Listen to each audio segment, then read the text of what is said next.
और उसको फौरन कार्यान्वित किया गया। तो मुख्य चुनाव आयोग की प्रेस कॉन्फ्रेंस आप देख रहे थे, जिसमें प्रदेश में होने वाले चुनाव को लेकर जिस तरह से लगातार चर्चा हुई उसकी जानकारी दी जा रही थी। और इस वक्त सीधे रुख करेंगे अमरोहा का, जहां पर सीएम योगी जनसभा को संबोधित कर रहे हैं।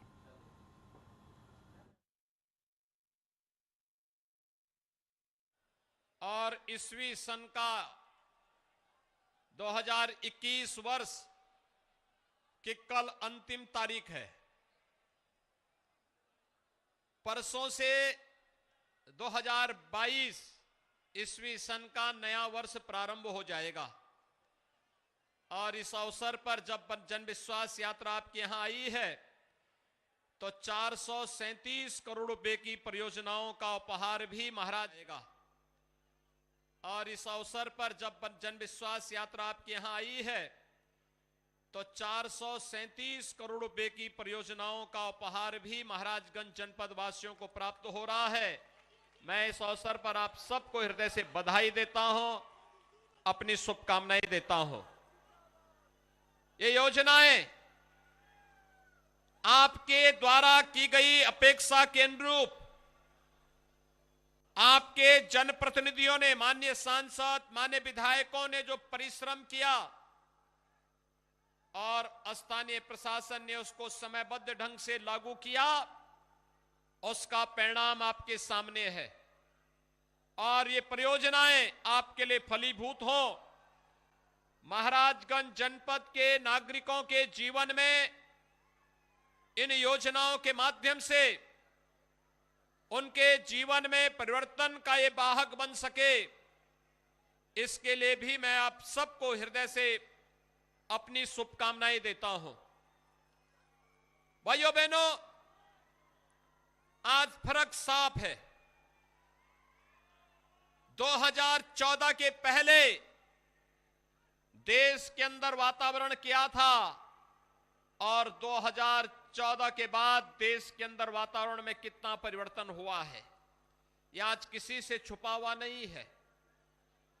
2014 के पहले देश के अंदर अविश्वास था, देश में अराजकता थी, देश में लोगों के मन में सरकार के प्रति एक गुस्सा था, व्यापक भ्रष्टाचार था, आतंकवाद, उग्रवाद सिर चढ़ करके बोलना था, देश की आस्था के साथ खिलवाड़ हो रहा था।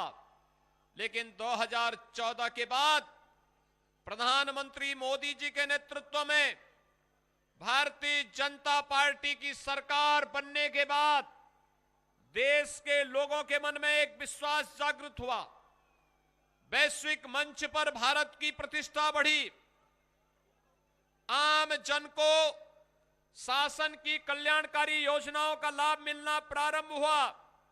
कहीं हाईवे, कहीं पर एयरपोर्ट, कहीं पर जल मार्ग से यातायात की सुविधा प्रदान करने की कार्रवाई, कहीं हाईवे, कहीं रेलवे, कहीं पर अन्य तमाम प्रकार की सुविधाएं प्रदान करने की कार्रवाई आगे बढ़ी।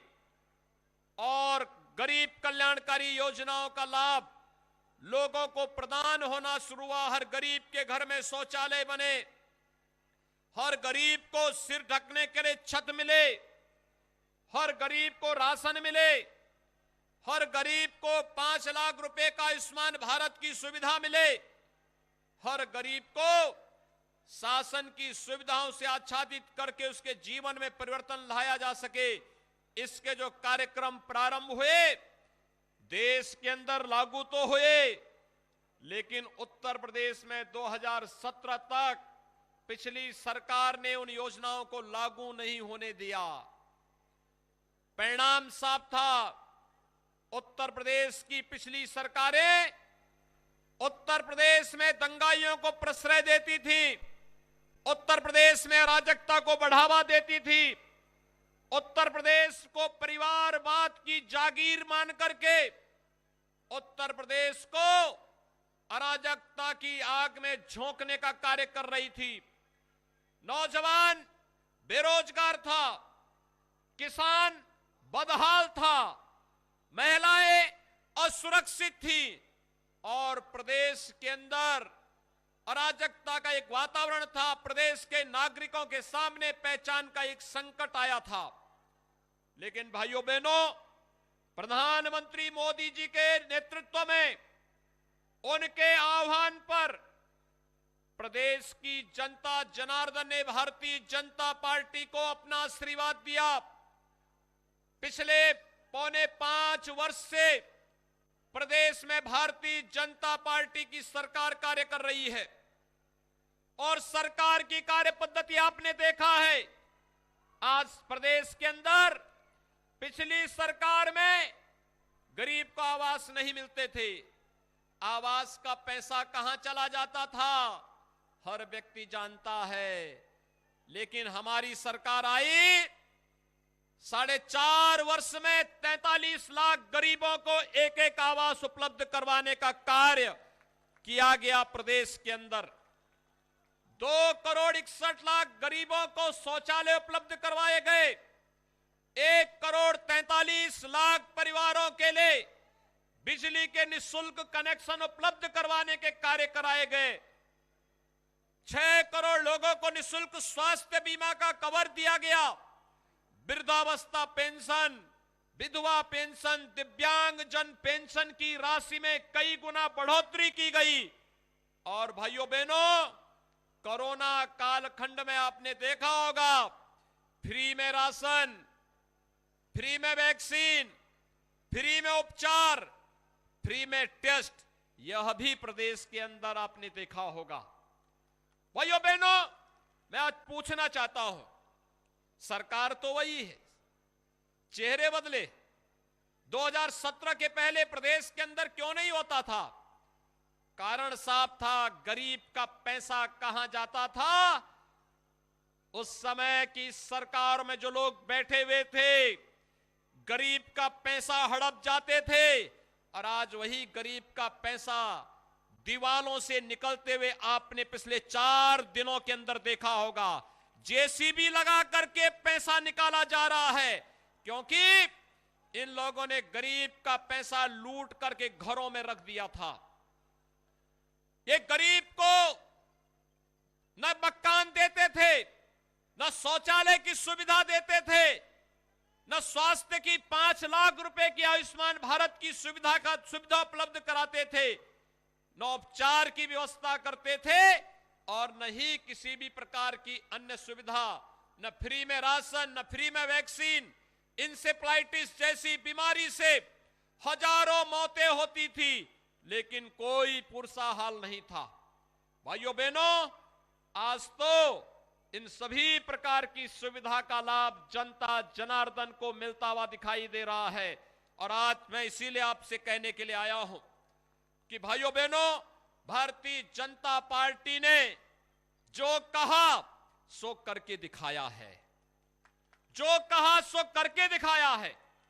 चाहे वह गरीब कल्याणकारी योजनाओं का हो, हाईवे का हो, या फिर स्वास्थ्य की सुविधाओं का हो, या फिर गरीब को मिलने वाली अन्य योजना का लाभ का, भारतीय जनता पार्टी ने जो कहा, गरीब कल्याणकारी योजनाओं का हो या विकास की योजनाओं का, उनको पहुंचाने का कार्य तो किया ही किया, लेकिन साथ साथ भारतीय जनता पार्टी ने राष्ट्रीय सुरक्षा के मुद्दे पर जो कहा था कि कश्मीर से धारा 370 हटाएंगे, कश्मीर से धारा 370 हटा करके भारत के प्रत्येक नागरिक को कश्मीर में जाकर के अगर आप चाहेंगे तो वहां पर मकान खरीद सकते हैं।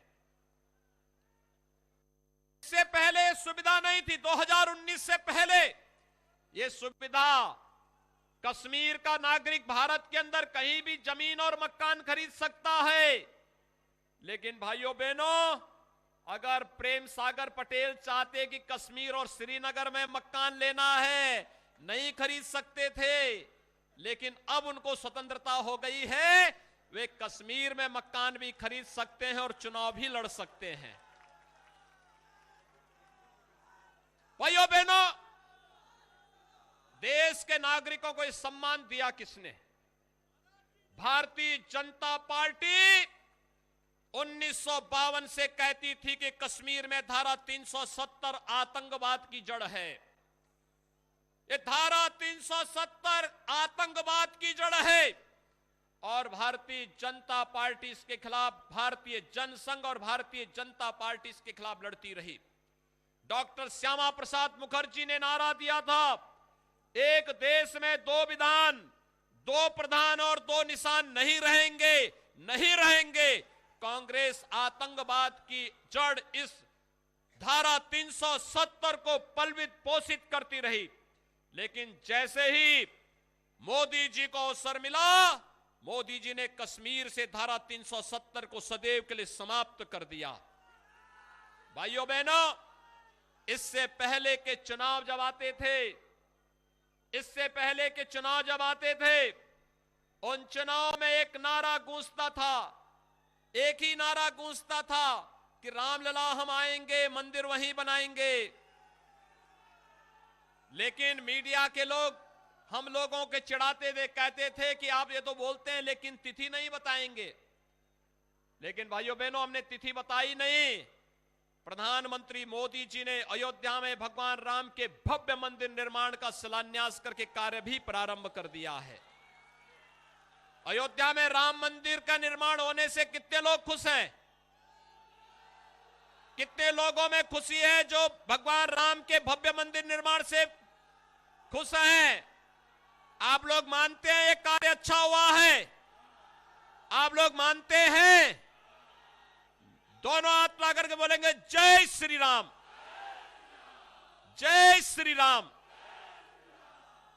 क्या ये काम कांग्रेस करती? क्या ये काम समाजवादी पार्टी करती? क्या ये काम बहन जी करती? भाइयों बहनों, जो राम भक्तों पर गोली चलाते थे, क्या वे राम मंदिर का निर्माण करते? तो क्या आप उनसे कोई उम्मीद करते हैं क्या? गरीबों की जमीनों पर कब्जा करने वाले, व्यापारियों का अपहरण करने वाले, दंगाइयों को गला लगाने वाले, विकास की योजनाओं का बंदर बांट करने वाले, युवाओं के भविष्य के साथ खिलवाड़ करने वाले, क्या आपके हितैषी हो सकते हैं क्या? प्रदेश के हितैषी हो सकते हैं क्या?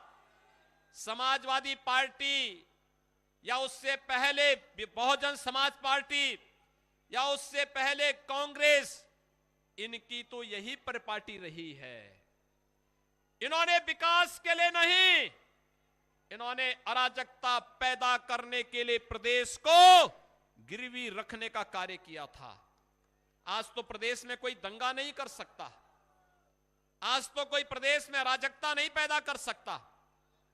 आज सभी दंगाइयों को मालूम है, अगर दंगा करेंगे तो 7 पीढ़ियां भरपाई करते करते थक जाएंगी, नहीं फिर, और इसलिए दंगा नहीं होता है। पिछली सरकारों ने आस्था के साथ कितना खिलवाड़ किया था। पर्व और त्योहार आते थे, दंगा शुरू हो जाता था। पिछली सरकारों के समय में जन्माष्टमी हो, रामनवमी हो, दीपावली हो, विजयादशमी हो, कोई पर्व और त्योहार आता था, दंगे शुरू हो जाते थे। लेकिन आज तो दंगे नहीं हो रहे हैं, आज तो खुशहाली है, शांति और सौहार्दपूर्ण माहौल में पर्व और त्योहार मनाए जा रहे हैं। हर व्यक्ति सुरक्षित है, हर बहन और बेटी भी अपने आप को सुरक्षित महसूस कर रही है। भाइयों बहनों,